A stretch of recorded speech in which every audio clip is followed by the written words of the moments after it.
से पधारे आप सभी माताओं बहनों और हमारे सामने के मंच पर विराजमान जिनकी उपस्थिति हमको हमेशा हमारा प्रोत्साहन करती है, हमको ऊर्जा प्रदान करती है, ऐसे सभी पूज्य संतगण में उन सब की उपस्थिति को प्रणाम करता हूं, नमन करता हूं।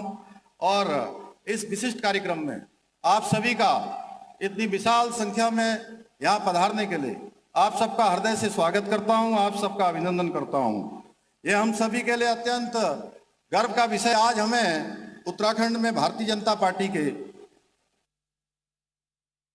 सरकार के दूसरे कार्यकाल के 4 वर्ष सफलतापूर्वक पूर्ण होने के उपलक्ष्य में आयोजित इस 4 साल बेमिसाल कार्यक्रम में हमारे पथ प्रदर्शक आदरणीय अमित शाह जी का मार्गदर्शन प्राप्त हो रहा है। यह आदरणीय प्रधानमंत्री श्री नरेंद्र मोदी जी के दूरदर्शी नेतृत्व और आदरणीय अमित भाई शाह जी ने बहुमत की सरकार के साथ सेवा करने का अवसर प्रदान किया था। आदरणीय गृह मंत्री जी, ये आपके कुशल सांगठनिक कौशल और अटूट संकल्प शक्ति के बल पर ही आज भारतीय जनता पार्टी न केवल विश्व की सबसे बड़ी राजनीतिक पार्टी है, बल्कि सेवा, सुशासन और राष्ट्र निर्माण के संकल्प के साथ भारत के कोने कोने में विकास की नई गाथाएं लिख रही है। आपके कुशल नेतृत्व ने प्रत्येक जन मन गण के मन में एक नई ऊर्जा का संचार किया है, जिससे असंभव से दिखने वाले कार्य भी संभव हो रहे हैं। आज आदरणीय प्रधानमंत्री जी के नेतृत्व में और आपके मार्गदर्शन में जहां एक और जम्मू कश्मीर से धारा 370 हटाकर एक भारत श्रेष्ठ भारत के स्वप्न को साकार करने का ऐतिहासिक कार्य किया गया है, वहीं नागरिक संशोधन अधिनियम को लागू कर वर्षों से उपेक्षित हिंदू शरणार्थियों को सम्मान और सुरक्षा का अधिकार दिलाया गया है। यह आपकी दृढ़ इच्छा शक्ति का परिणाम है कि आज देश में गुलामी की मानसिकता वाले अंग्रेजों के दमनकारी कानूनों को समाप्त कर भारतीय न्याय संहिता सहित 3 नए कानूनों के माध्यम से न्याय व्यवस्था को भारतीय आत्मा के अनुरूप बनाया गया है, जहां दंड नहीं बल्कि न्याय महत्वपूर्ण है। आदरणीय गृह मंत्री जी, यह आपके दृढ़ संकल्प का ही नतीजा है कि आज देश में आतंकवाद, नक्सलवाद जैसी विघटनकारी शक्तियों पर प्रभावी अंकुश लग पाया है। जिन क्षेत्रों में कभी अशांति और भय का माहौल हुआ करता था, आज वो क्षेत्र विकास और समृद्धि के नए आयाम स्थापित कर रहे हैं। कश्मीर के जिस लाल चौक पर कभी तिरंगा फहराना भी एक चुनौती माना जाता था, आज वहां पूरे गर्व और सम्मान के साथ भारत का तिरंगा लहरा रहा है। आपके दृढ़ निश्चय के कारण ही आज भारत को नक्सलवाद और आतंकवाद का सफाया करने में निर्णायक विजय प्राप्त होने जा रही है। महोदय, आपके अथक प्रयासों का प्रतिफल है कि आज देश सहकारिता के क्षेत्र में भी अभूतपूर्व प्रगति कर रहा है, जिससे करोड़ों किसान, ग्रामीण और छोटे उद्यमों के लिए नए नए अवसरों के द्वार खुल रहे हैं। आज के इस अवसर पर आदरणीय गृह मंत्री जी के द्वारा हमारे पुलिस विभाग में 1900 चयनित आरक्षियों को नियुक्ति पत्र प्रदान करने के साथ ही सीए के अंतर्गत पाकिस्तान, बांग्लादेश और अफगानिस्तान जैसे देशों के आए हमारे शरणार्थी भाई बहनों को भारतीय नागरिकता प्रदान की गई है।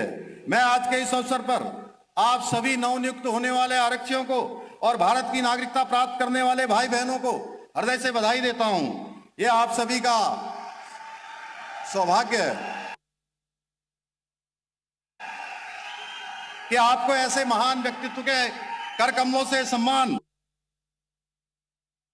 प्राप्त हो रहा है, जिन्होंने अपनी दृढ़ इच्छा शक्ति के बल पर राष्ट्र की एकता, अखंडता और गौरव को नई ऊंचाइयों पर पहुंचाया है। भाइयों बहनों, आदरणीय प्रधानमंत्री जी, आदरणीय गृह मंत्री जी मिलकर आज सशक्त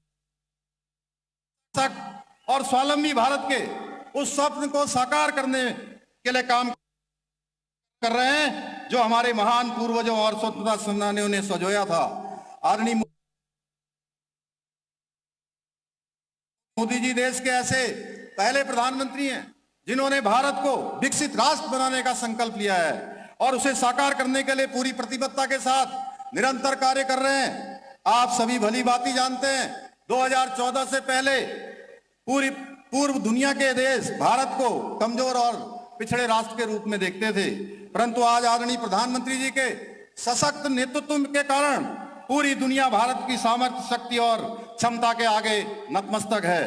कि भारत विश्व की सबसे बड़ी आर्थिक शक्ति के रूप में जल्द ही उभरने वाला है, परंतु हमारे कांग्रेस के मित्रों को विश्व पटल पर भारत की बढ़ती प्रतिष्ठा और सम्मान रास नहीं आ रहा है।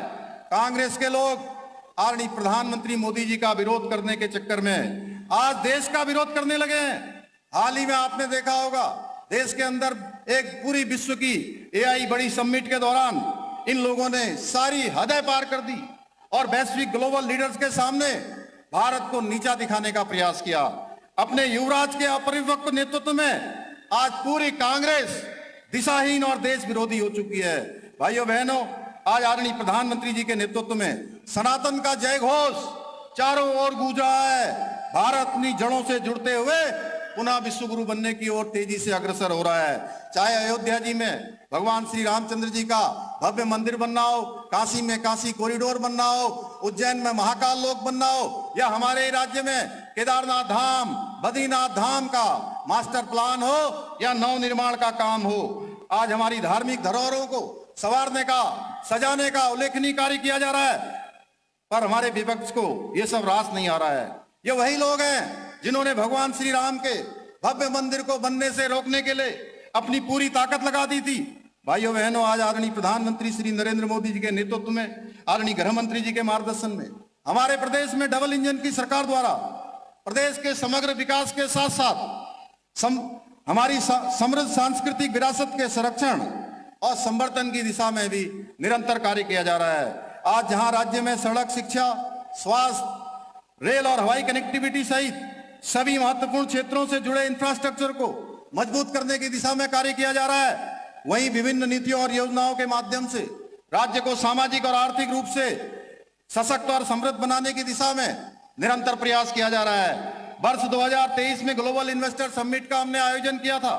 3,56,000 करोड़ के निवेश समझौते उस समय हुए थे।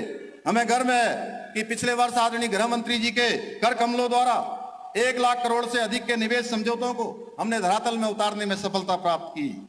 यह हम सभी के लिए गर्व का विषय है कि आदरणीय प्रधानमंत्री जी के नेतृत्व और आदरणीय गृह मंत्री जी के मार्गदर्शन से बीते 4 वर्षों में हमारे राज्य ने पहली बार कई उल्लेखनीय उपलब्धियों का साक्षात्कार किया है।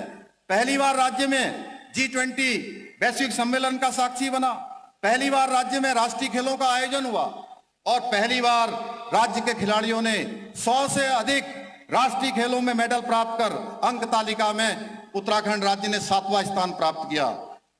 पहली बार राज्य में वर्ष भर पर्यटन को बढ़ावा देने के लिए बृहद स्तर पर शीतकालीन यात्रा प्रारंभ की गई।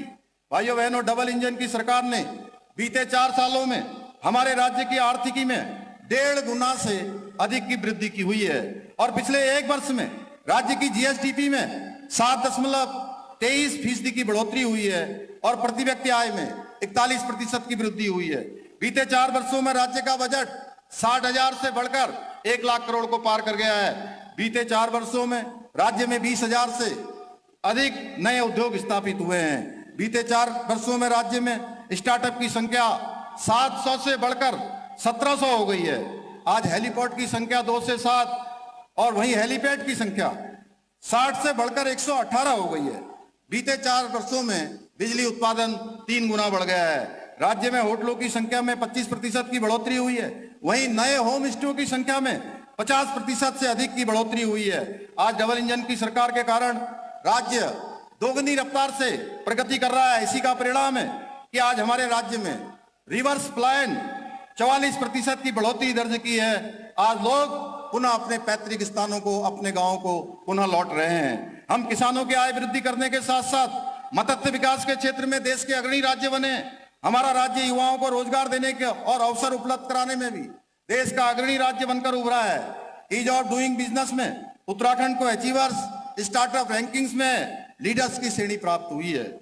हमें नीति आयोग भारत सरकार के 2023-24 के इंडेक्स में सतत विकास के लक्ष्यों को प्राप्त करने में पूरे देश में पहला स्थान प्राप्त हुआ है। हम वर्ष 2024 में नीति आयोग द्वारा जारी एक्सपोर्ट प्रिपेयर्डनेस इंडेक्स में भी देश के अग्रणी राज्यों में शामिल हुए हैं। हमें पर्यटन, एविएशन और खेल के विकास से जुड़े क्षेत्रों में best state for promotion of aviation ecosystem तथा बेस्ट विलेज बेस्ट डिस्ट्रिक्ट जैसे राष्ट्रीय सम्मान भी प्राप्त हुए हैं। आज उत्तराखंड को national logistics index, state startup ecosystem, ease of doing business, state energy and green index जैसे कई राष्ट्रीय सूचकांकों में विभिन्न पुरस्कार प्राप्त हुए हैं। भाइयों बहनों, हम उत्तराखंड के समग्र विकास के साथ साथ उत्तराखंड की सांस्कृतिक अस्मिता, पारंपरिक पहचान और डेमोग्राफिक संतुलन को सुरक्षित और संरक्षित रखने के लिए भी संकल्पित होकर काम कर रहे हैं। आदरणीय गृह मंत्री जी की प्रेरणा से और उनके मार्गदर्शन में हमने उत्तराखंड में समान नागरिक संहिता लागू करके सामाजिक न्याय और समानता की दिशा में ऐतिहासिक कदम उठाया है। हमें गर्व है कि हम यूसीसी को हमने लागू ही नहीं किया, बल्कि उसे प्रभावी रूप से धरातल पर उतारने का काम किया है। कुछ लोग यूसीसी के बारे में तरह तरह का भ्रम फैलाने का प्रयास कर रहे थे, लेकिन आज इसके सफल क्रियान्वयन ने उनके मुंह पर ताला लगा दिया है। भाइयों बहनों, आदरणीय गृह मंत्री जी की प्रेरणा से हमने राज्य में ऑपरेशन कॉलनेमी और सघन सत्यापन अभियान के माध्यम से घुसपैठियों के खिलाफ भी व्यापक स्तर पर कार्रवाई की है। वहीं हमने सख्त भू कानून बनाकर हमारे पहाड़ी क्षेत्रों में जमीनों की अवैध खरीद फरोख्त पर लगाम लगाकर भू माफियाओं पर अंकुश लगाने का काम भी किया है। भाइयों बहनों, आज के अवसर पर मैं आप सबसे कहना चाहता हूं कि आदरणीय प्रधानमंत्री जी और आदरणीय गृह मंत्री जी के नेतृत्व में उत्तराखंड का समग्र विकास और देवभूमि के गौरव को पुनर्स्थापित करने वाली डबल इंजन की सरकार चाहिए या विकास के नाम पर केवल अपनी तिजोरियां भरने वाली कांग्रेस। अब ये आपने सोचना है, आपको समान नागरिक संहिता चाहिए या धर्म की आड़ या कानून का मौखौल उड़ाने वाली मुगल प्रस्त सोच चाहिए। आपको नकल विरोधी कानून चाहिए जिसको लागू करने के बाद हम 28,000 से अधिक युवाओं को नौकरी देने में सफल रहे हैं, या खुलेआम सरकारी नौकरियों की बोले लगाने वाली कांग्रेस। आपको देवभूमि के देवत्व और अस्मिता की रक्षा करने वाली भाजपा चाहिए या राज्य में लैंड जिहाद, लव जिहाद जैसे कुकृतियों को खुली छूट देने वाली कांग्रेस चाहिए। आपको धर्मांतरण विरोधी, दंगारोधी कानून या वोट बैंक और तुष्टीकरण की राजनीति वाली ये कांग्रेस चाहिए। आपको मदरसा बोर्ड समाप्त करके सबको एक समान शिक्षा से जोड़ने वाली भाजपा चाहिए या अलगाववाद को बढ़ावा देने वाली कांग्रेस। आज के इस अवसर पर मैं आप सभी को विश्वास दिलाना चाहता हूं कि जब तक उत्तराखंड को हम प्रत्येक क्षेत्र में अग्रणी और आत्मनिर्भर नहीं बना देते, तब तक हम चैन से नहीं बैठेंगे, आराम से नहीं बैठेंगे। और मुझे पूरा विश्वास है आप सभी के सहयोग और आशीर्वाद से हम सभी मिलकर उत्तराखंड को देश का अग्रणी राज्य बनाने के अपने विकल्प रहित संकल्प को साकार करने में सफल होंगे। इसी विश्वास के साथ एक बार मैं आदरणीय गृह मंत्री जी का आप सबकी तरफ से एक बार फिर से देवभूमि पधारने पर उनका अभिनंदन करते हुए, स्वागत करते हुए और उनका धन्यवाद करते हुए कि जब भी हम किसी भी काम के लिए उत्तराखंड की कोई भी समस्या, कोई भी चुनौती होती है, वो हमेशा हमारे साथ खड़े होते हैं, हमेशा हमको प्रोत्साहन करते हैं, हमेशा हमको सहायता करते हैं। अभी अभी आपके ही मार्गदर्शन में, आपके ही कारण से भारत सरकार ने हमको जो 2027 में इसी कुंभ नगरी हरिद्वार में कुंभ मेला आयोजित होने वाला है, उसके लिए 500 करोड़ रुपए की धनराशि स्वीकृत की गई है। मैं आपका आदरणीय प्रधानमंत्री जी का धन्यवाद करता हूं। हम ये विश्वास दिलाते हैं कि कुंभ मेला हम बहुत अच्छे तरीके से करेंगे, एक सनातन के गौरव को बढ़ाने वाला मेला होगा। इन्हीं के साथ आपका कोटि कोटि आभार व्यक्त करते हुए और राष्ट्रपति रामधारी सिंह दिनकर जी की इन पंक्तियों के साथ अपनी बात को समाप्त करता हूं। है कौन विघ्न ऐसा जग में, है कौन विघ्न ऐसा जग में, टिक सके वीर नर के मग में, खम ठोक ठेलता है जब नर, पर्वतों के जाते पांव खड़, मानव जब जोर लगाता है, पत्थर पानी बन जाता है, पत्थर पानी बन जाता है। बहुत बहुत धन्यवाद।